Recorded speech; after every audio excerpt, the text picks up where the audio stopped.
Okey. Kemudian yang ketiga adalah Qaturah. Qaturah ini seorang watak ataupun satu watak yang disebut dalam kitab-kitab tafsir. Kitab-kitab tafsir banyak menyebut tentang Qaturah ni bermaksud bakhur. Bakhur ini adalah kayu gaharu.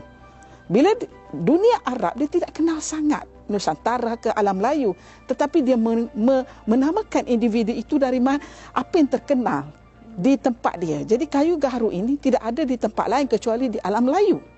Jadi ada beberapa tempat di kawasan Champa itu ataupun Vietnam sekarang. Kalau kita tengok daripada Google sekarang pun, Nantrang yang ada di Champa itu dulunya nama Keturah. Dulunya nama Keturah. Jadi Champa itu merupakan satu pelabuhan terbuka. Pelabuhan yang terbuka dan terkenal. Cina pun suka datang ke Champa itu. Kerana di Champa itu ada satu beras. Dia panggil beras Champa. Beras Champa disukai oleh Maharaja Cina. Dan kerajaan Cina belajar macam mana nak tanam beras itu. Dan itu kawasan Champa. Adakah sebelum Qaturah itu sudah ada orang? Dunia Melayu pada ketika itu sudah ada orang, tetapi dia bukan agama Hanifah. Okey, baik. Dalam video yang kita saksikan sebentar tadi, Profesor Dr. Solehah menyatakan beberapa perkara. Pertama, beliau menyatakan bahawa isteri ketiga Nabi Ibrahim yang bernama Keturah ni, maksud namanya adalah kayu gaharu. Dan kemudiannya beliau menyatakan bahawa orang Timur Tengah menamakan isteri Nabi Ibrahim yang bernama Keturah ni sebagai kayu gaharu kerana mereka tidak mengenali asal usul tempat isteri Nabi Ibrahim yang ketiga ni. Dan beliau menyatakan bahawa isteri ketiga Nabi Ibrahim ni datang daripada alam Melayu, daripada Champa secara spesifik, yang mana Champa ini terkenal sebagai pengeluar kayu gaharu. Okey, saya tidak ada masalah dengan fakta-fakta yang dikemukakan di sini kerana memang Champa adalah memang satu negeri ataupun satu tempat yang menghasilkan antara kayu gaharu terbaik di dunia.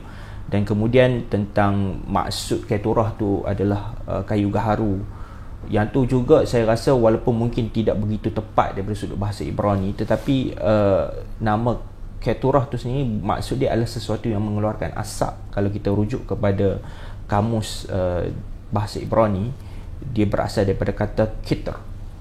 Jadi memang bolehlah kalau kita kata nak merujuk kepada kayu gaharu tu, saya tak ada masalah dengan penggunaan, dengan pendefinisian yang seperti itu. Cuma ni satu perkara yang aneh adalah apabila beliau mengatakan ada satu tempat di Vietnam yang dahulunya adalah kerajaan Champa, iaitu di Nha Trang. Ya, di Nha Trang ni dahulunya nama Keturah, yang mana kalau kita buka nama dia Kautara. Jadi beliau seakan-akan nak menyatakan bahawa Kautara ni dinamakan Kautara sempena nama Keturah. Ini satu perkara yang aneh kerana saya bagi satu perbandingan untuk kita boleh faham benda ni secara lebih jelas. Dia seakan-akan macam contoh kita hari ini di negeri Perlis, ya. Negeri Perlis terkenal dengan penghasilan tebu. Jadi kita ada satu ladang tebu yang besar di negeri Perlis ni. Jadi kita andaikan seorang yang berasal daripada negeri Perlis, contohnya beliau pergi ke Jepun contoh. Jadi beliau bawa tebu dan orang-orang Jepun mengenali beliau sebagai seorang yang datang daripada tempat yang banyak tebu. Jadi orang Jepun pun memanggil beliau dengan nama tebu, tapi dengan bahasa Jepun lah, iaitu satu kibi. Jadi okey, itu tak ada masalah. Tapi kemudian dinyatakan pula dan buktinya adalah di Perlis ada satu tempat yang namanya satu kibi.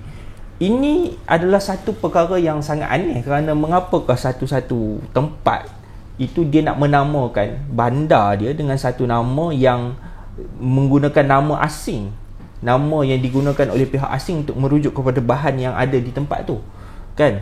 Dan satu lagi adalah kalau kita buat perbandingan, kerajaan Champa sendiri dia mempunyai beberapa kota yang lain, iaitu seperti Singhapura, Vijaya, Panduranga dan juga satu lagi adalah Indrapura. Jadi ini semua nama-nama di dalam bahasa Sanskrit. Kenapa tiba-tiba nak nama kota-kota yang lain semuanya dalam bahasa Sanskrit, tiba-tiba satu kota nak dinyatakan namanya adalah daripada nama yang berasal daripada bahasa Semitik. ini satu perkara yang aneh lah pada saya dan sangat-sangat perlu diteliti semula. Dinilai semula. Ya, sangat perlu untuk dinilai semula.